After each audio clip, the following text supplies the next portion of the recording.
Alléluia. Je crois que tu vas te parler ce soir.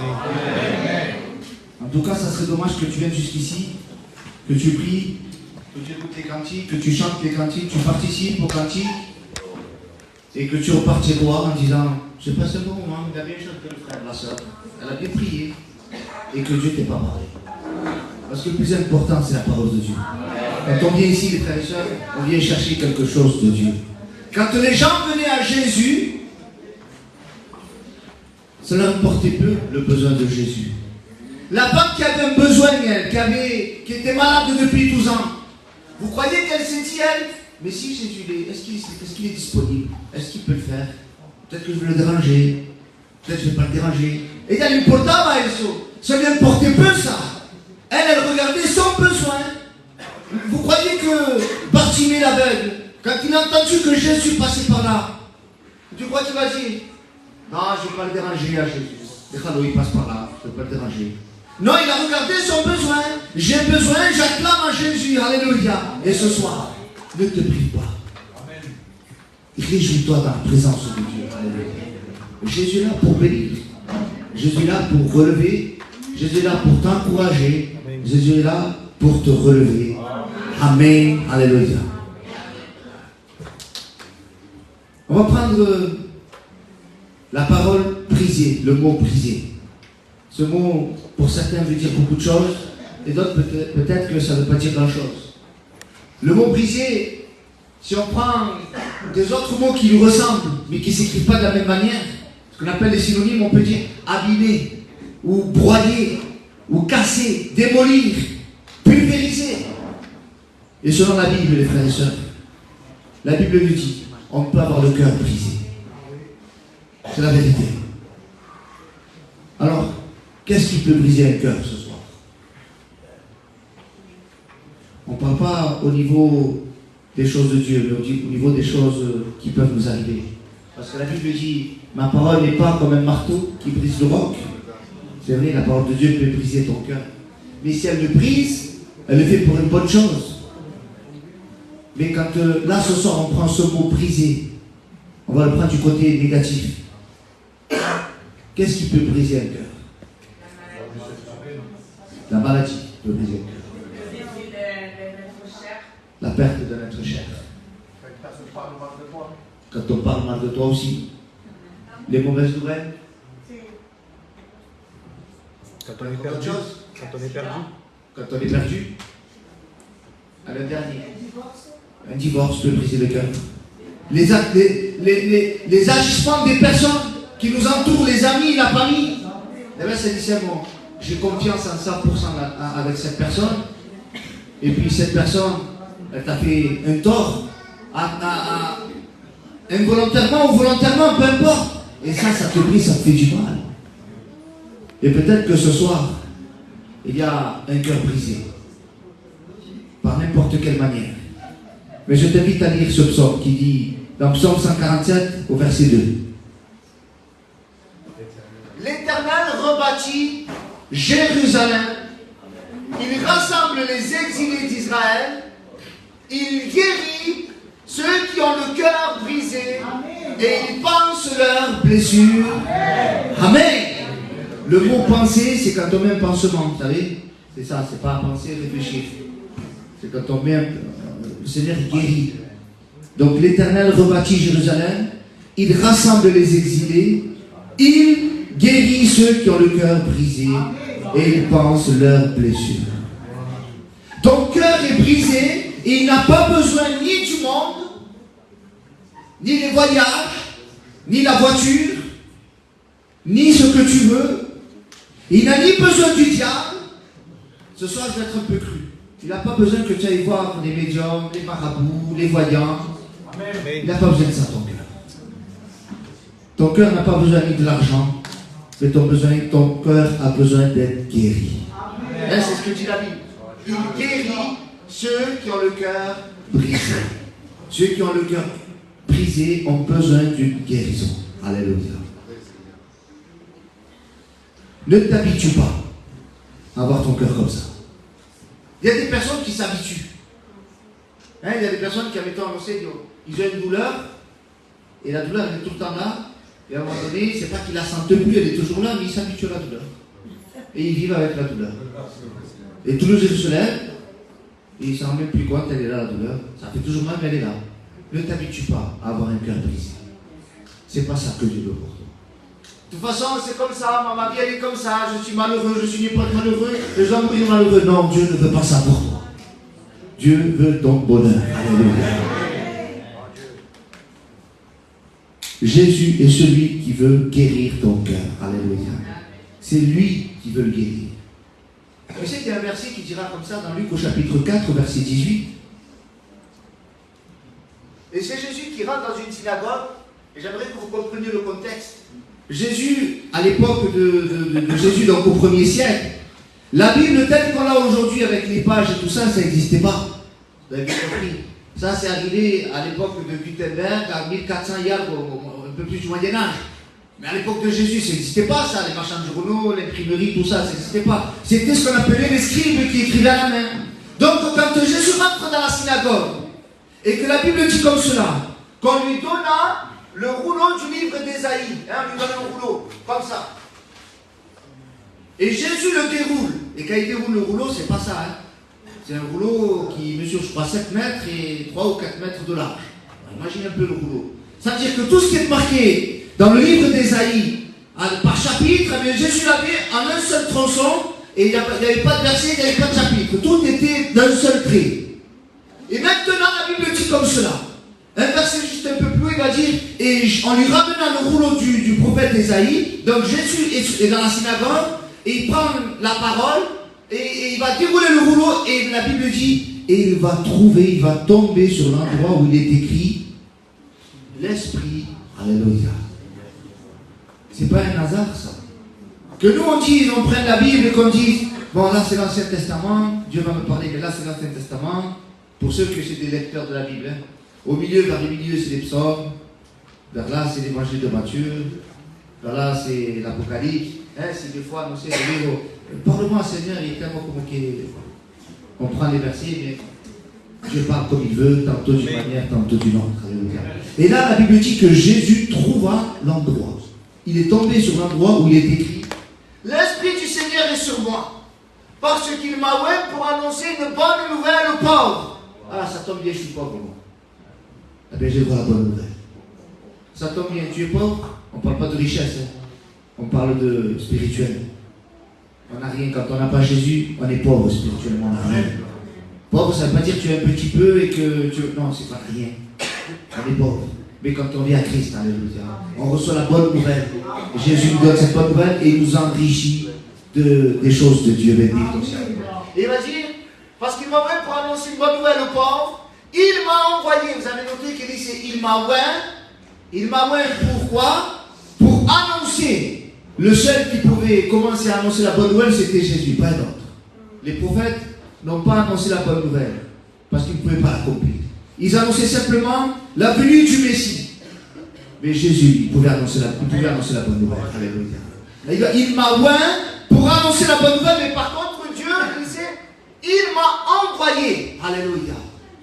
Dieu l'a envoyé pour guérir ceux qui ont le cœur brisé. Alléluia. Et ça nous rappelle lorsque Jésus envoie ses disciples, il va dire, allez par le monde entier, prêchez la bonne nouvelle. C'est Jésus qui les envoie. Parce que tant que tu n'es pas envoyé de Dieu, tu ne peux rien faire. Mais si Dieu te dit de le faire, tu peux le faire. Alléluia. Et Jésus a dit, allez, c'est bon, feu vert, vous pouvez y aller. Prêchez la bonne nouvelle. Et là, la Bible dit, il m'a envoyé. Jésus est venu sur terre. Alléluia. Pour guérir ceux qui ont le cœur brisé. Alléluia. Et si ce soir, tu as le cœur brisé, ça tombe bien, Jésus est là pour guérir ton cœur brisé. Alléluia. L'homme qui descendait de Jérusalem à Jéricho. Vous vous rappelez de cette histoire? Jésus va dire un jour, un homme descendait de Jérusalem à Jéricho, et pendant qu'il descendait, il va dire qu'il va être pris à partie par des brigands. Ils vont le rouer de coups. Ils vont le dépouiller totalement et ils vont le laisser à demi-mort. Le seul qui l'a aidé à ce moment-là, sa vie, elle était une catastrophe. Personne ne pouvait le sortir de là. Pourtant, il en a croisé des personnes. Hein. Des gens sont passés. Il n'y a personne qui l'a sorti là. Le seul qui l'a sorti de cet endroit, c'est le Samaritain. Alléluia. Le seul qui peut te sortir de cet endroit, d'où tu te trouves, dans l'angoisse. Tu as été roué de coups, frappé par la vie, par les choses du monde. Le seul qui peut te relever s'appelle Jésus. En général, les frères et sœurs, on place ce mot, ce verbe briser pour des objets. En mettant, je ne peux pas dire j'ai brisé cette bouteille parce qu'elle est en plastique. Lorsqu'on parle de briser, généralement, on brise quoi? Un vase. Ou quoi l'autre? Un verre, une vitre, un miroir. Ou alors on brise des chaînes. D'accord? C'est un peu ce que la Bible nous dit dans Ésaïe chapitre 30 au verset 14. Il se brise comme se brise un vase de terre. Il ne parle pas on ne dit pas d'une feuille, on l'a brisé. On dit on l'a déchiré. C'est plus adapté. Mais un vase, on ne peut pas dire j'ai déchiré le vase. On dit j'ai brisé le vase. Rappelez-vous de cette femme qui va briser le parfum de nard. Elle l'a brisé. Alléluia. Le versa. Bendito sia Dio. Alléluia.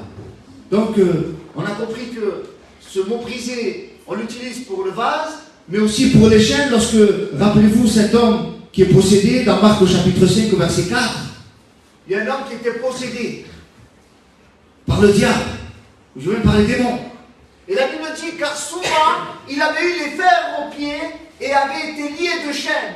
Mais il les avait rompus, les chaînes, et brisé les fers.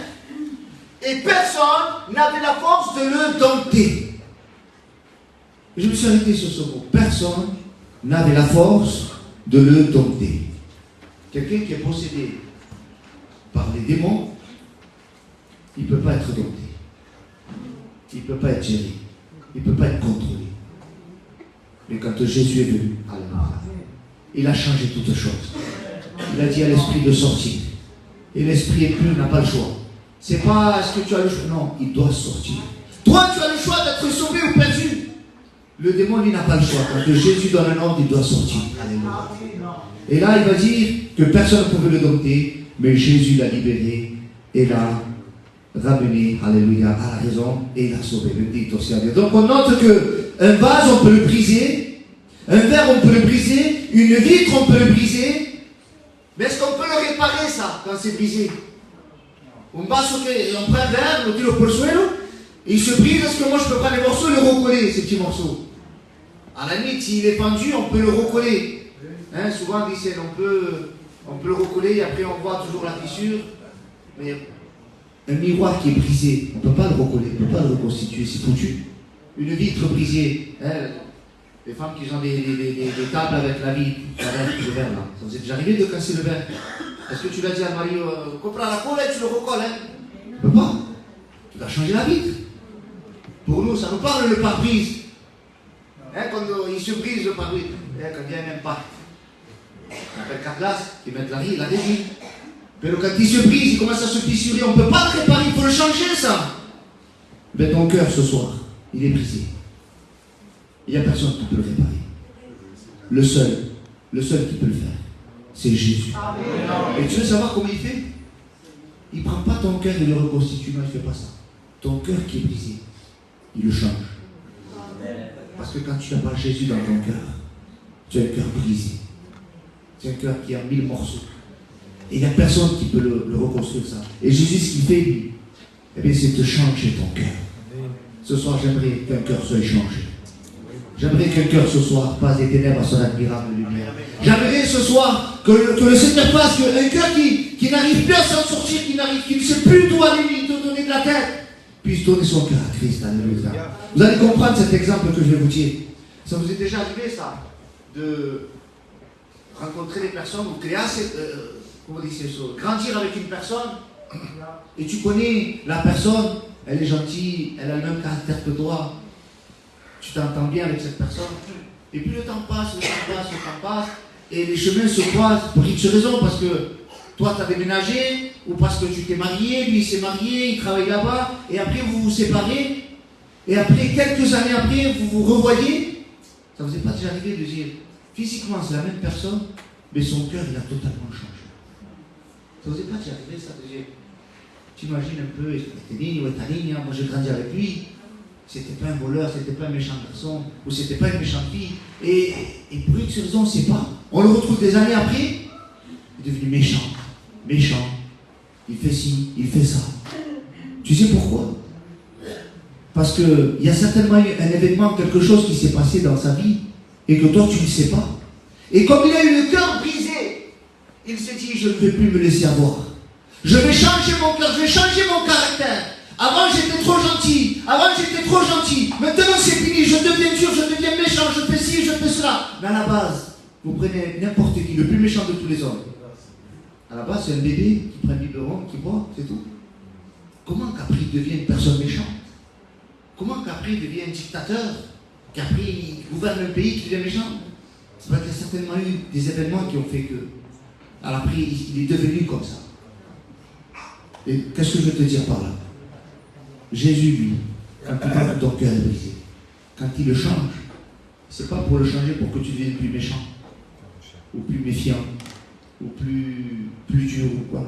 Il le change pour mettre des bons sentiments, pour mettre des bonnes choses. Si ton cœur est brisé à cause d'une personne, Christ te met le pardon, te met de l'amour dans le cœur. Chose que le monde ne peut pas faire. Le monde va t'offrir un nouveau cœur méchant. Il va te dire, fais comme ça. Maintenant, ne fais plus comme ci, fais comme ça. Quand on te fait du mal, rends-le doublement. Quand on te fait ça, fais-le doublement. Mais Christ, lui, quand il change le cœur, alléluia, il le fait bien. Il change, il met de l'amour, de la paix, de la joie dans le cœur, alléluia. Ce soir, tu as besoin de l'intervention divine. Ce soir, tu as besoin de la nouvelle naissance. Ce que le monde ne peut pas t'offrir, Dieu peut te l'offrir ce soir, alléluia. Les gens, le monde, le diable, t'a fait croire que tu étais seul face à ton problème, face à ton cœur brisé. Tu te retrouves seul, des fois tu te dis, ah oui, toi, tu t'es vu tout seul, et personne n'est avec toi, et personne ne veut de toi. Mais j'aimerais te dire une chose. Il y a même des personnes qui ont tellement écouté ces voix-là, qui sont arrivées à se suicider, à s'enlever la vie. De dire, c'est vrai, Seigneur, je ne sers à rien. Pourtant, elles ont des enfants, elles ont un mari, une femme, ici, elles se sont suicidées. Le Seigneur ne veut pas de ça. Le Seigneur veut relever un cœur ce soir. Dans les psaumes, au chapitre 51, verset 19, je vais te donner quelques versets pour que tu puisses t'encourager ce soir. Il va dire, les sacrifices qui sont agréables à Dieu, c'est un esprit brisé. Ô Dieu, tu ne dédaignes pas un cœur brisé et contrit. Alléluia. Dans une autre version de Bible, il disait, ô Dieu, tu ne refuses pas de regarder un cœur complètement brisé. Il ne refuse pas de voir ton cœur brisé. Il ne passe pas à côté. Le Seigneur t'a vu. Le Seigneur sait de ce que tu as besoin. Le Seigneur sait. Un deuxième verset pour t'encourager, pour te dire qu'il ne te laisse pas dans l'angoisse. Ésaïe au chapitre 57 au verset 15. Car ainsi parle le Très-Haut, dont la demeure est éternelle et dont le nom est saint. Ça n'a rien à voir avec nous, ça. Hein? Moi, ma demeure, elle est à Vitrolles, elle est passagère. Et mon nom, mais il n'est pas saint. Il est saint. Mais lui, sa demeure, elle est éternelle et son nom est saint. Bendito sia Dio. Il dit, c'est j'habite dans les lieux élevés et dans la sainteté, mais, le mot mais, ça dit, je suis prêt à le faire. C'est l'opposé. Dieu habite dans les hauteurs, dans la sainteté, mais je suis avec l'homme contrit et humilié, afin de ranimer les esprits humiliés, afin de ramener les cœurs contrits. Hein, il dit c'est contrit, mais notre parole dit c'est en effet. Voici ce que dit le Très-Haut, celui dont l'habitation est éternelle et le nom est saint. J'habite dans les hauteurs et la sainteté, mais je suis avec l'homme ou la femme brisée et abattue, afin de redonner vie à l'esprit abattu, afin de redonner vie au cœur brisé. Alléluia! Dieu veut te redonner de la vie. Parce que tu n'as pas la vie. Et il n'y a que Dieu qui peut donner la vie. Tu ne crois qu'il n'y a que Dieu qui peut donner la vie? Jusqu'à maintenant, tu voyais que la mort, tu voyais que du noir, tu ne voyais pas la fin. Mais Christ veut te donner la vie. Alléluia. Mais il ne faut pas que ça devienne que des mots, parce que quand on lit la Bible et qu'on dit, c'est beau ce qu'il a fait le Seigneur, mais si tu ne crois pas, si tu ne le vis pas, ça ne sert à rien. Tout ce que tu lis dans la Bible, il faut le vivre. Parce que sinon, ça reste une histoire de plus. Sinon, ça reste un récit de plus. Mais la Bible, c'est pas pareil, c'est la parole de Dieu. Il faut vivre, il faut croire dans ses promesses. Même dans les situations les plus désespérées, il faut continuer à manifester la foi. Alléluia. Le mot briser a été utilisé pour Jésus aussi, vous le savez. Mais avant de parler de ça, j'aimerais qu'on prenne Nombre au chapitre 20, du verset 1er à 5. Et je veux que tu comprennes une chose très importante ce soir. Toute l'assemblée des enfants d'Israël arriva dans le désert. Le premier mois, le peuple s'arrêta à Kadès. C'est là que mourut Marie et qu'elle fut enterrée. Il n'y avait point d'eau pour l'assemblée. Et l'on se souleva contre Moïse et Aaron. Et maintenant, imaginez un peu, vous êtes dans le désert, parce que le Seigneur a sorti de l'esclavage l'Égypte, les Israéliens, avec des grandes manifestations. Maintenant, ils sont dans le désert. Il dit, on va mourir de soif, là. Paquet, tantôt, tu m'as sorti de l'Égypte avec des grandeurs, c'est bien venu dans... C'est un peu ce que disaient ces hommes-là. Et c'est comme si nous, ce soir, on disait, Seigneur, pardonnez, Seigneur, pour le Québec, mais à quoi ça sert? Tu as donné ton fils Jésus à la croix. Il est mort, il est ressuscité. Tu as fait des belles choses dans ma vie. Et là, maintenant, je suis dans le désert, mais bien volé gaï. C'est un peu ça, en fait, c'est ce qu'il veut dire, là. Dieu a manifesté sa puissance quand il a sorti le peuple de l'esclavage. Et ça y est, c'est oublié, ça. Parce qu'il est dans le désert.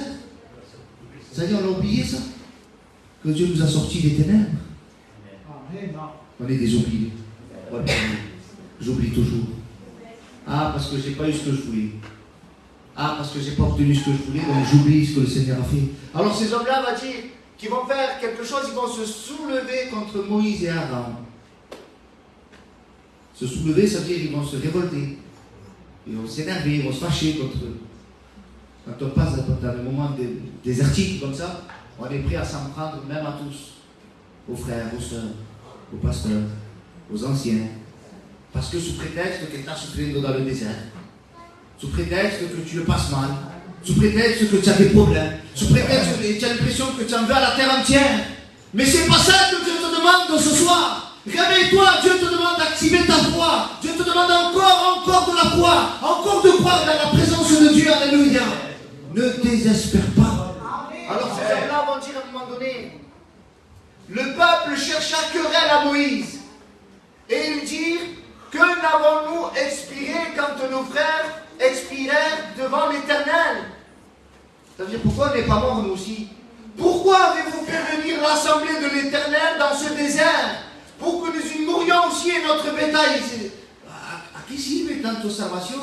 Je le mets à l'époque d'aujourd'hui. À quoi ça sert? Le salut, la vie éternelle, à quoi ça sert tout ça si maintenant je vais mourir là maintenant? C'est un peu l'état d'esprit d'Israël. Et peut-être que parmi nous, il y en a comme ça. Peut-être que parmi nous, il y a des gens qui passent par des moments tellement difficiles. Seigneur, pas que tanto? Il a le culte, il a l'église, c'est pas que tanto, Seigneur, pourquoi faire autant? Seigneur, tu n'es pas avec moi. Et la Bible dit comme ça. Pourquoi nous avez-vous fait monter hors d'Égypte pour nous amener dans ce méchant lieu? Ce n'est pas un lieu où l'on puisse se semer. Il n'y a ni figuier, ni vigne, ni grenadier, ni d'eau à boire.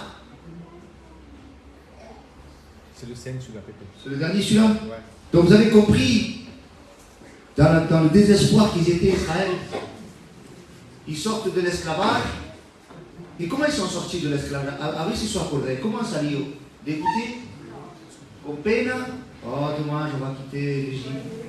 Oh, c'était bien, j'aimais bien mon pharaon quand on me payait. Ils disaient ça? Non, ils disaient pas ça. Comment ils sont sortis? Avec ce soir, cantando, ils chantaient les cantiques. Ah oui, quand tout va bien. Claro, quand tu te sors d'une situation facile, Amen, Señor, mi alma, aquí está sentado en el trono. C'est beau ça, hein? Mais quand on passe par des moments de désert, il est où le cantique? Elle est où la louange? Elle est où l'adoration? Où elle passe tout ça, les frères et sœurs? Je le dis pour moi aussi. C'est pas quand tout va bien. Même quand les moments difficiles, quand vient la maladie, les soucis, les tracas, peu importe. On doit continuer. On doit persévérer. Alors Israël s'est plaint car il n'y avait pas d'eau. C'était un désert. Alors au verset 11, il va dire. Donc une fois que Moïse a entendu les querelles d'Israël, il va parler à Dieu. Dieu va lui dire, tu feras comme ça, tu vas taper sur le rocher. Donc Moïse leva la main et frappa 2 fois sur le rocher. avec sa verge, et il sortit de l'eau en abondance, l'assemblée but, et le bétail aussi. Alléluia! Un rocher, Moïse a frappé, et quand il a frappé, il n'a pas fait toc toc toc, hein. Il a frappé, certainement que le rocher s'est brisé. Et de là, est sorti de l'eau. Parce qu'il y a eu un rocher qui a été brisé, il y a de l'eau qui est sortie. En plein milieu du désert. Chose impossible. Mais ce qui est impossible aux hommes est possible à Dieu. On va voir un autre texte qui est quasiment similaire. Dans les Juges au chapitre 15, au verset 18 et 19. Il s'est pressé par la soif. C'est encore la même chose. Et là, on ne parle plus d'un peuple, on parle d'une personne. Samson.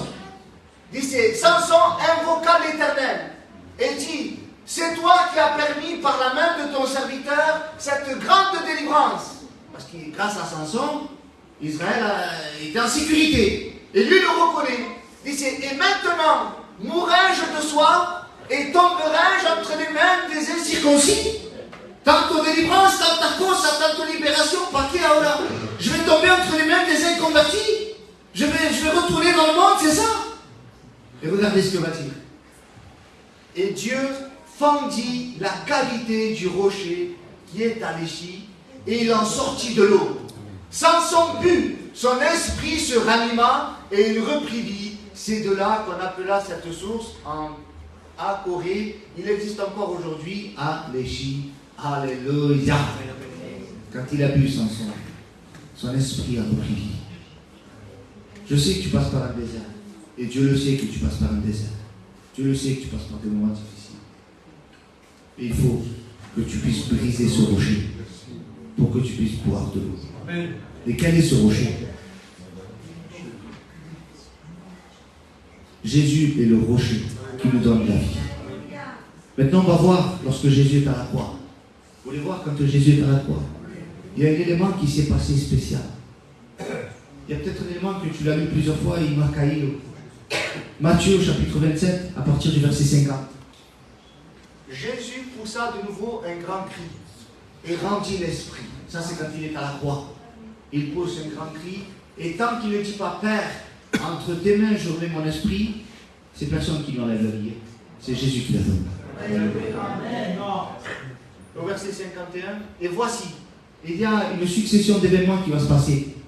Le voile du temple se déchira en deux, pour que tu puisses avoir accès au lieu très saint. Puis, depuis le haut jusqu'en bas, la terre trembla, les rochers se fendirent. Alléluia.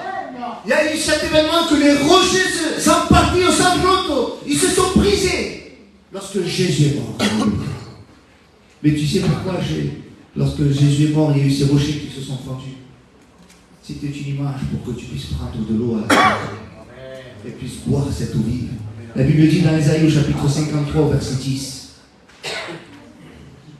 Il a plu à l'Éternel de le briser par la souffrance. C'est Dieu qui a brisé à Jésus. Mais il a brisé dans un but pour que tu puisses avoir la vie. Cette eau qui donne la vie éternelle. Rappelez-vous de cette femme samaritaine.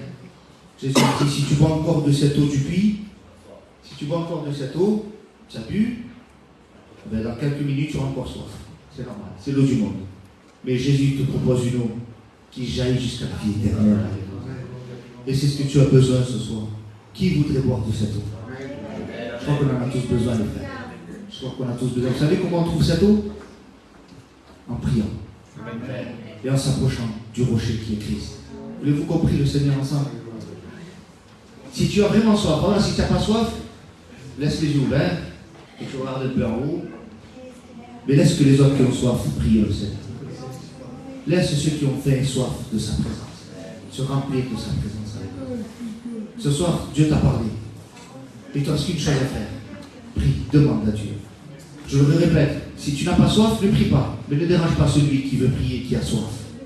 On prie ensemble.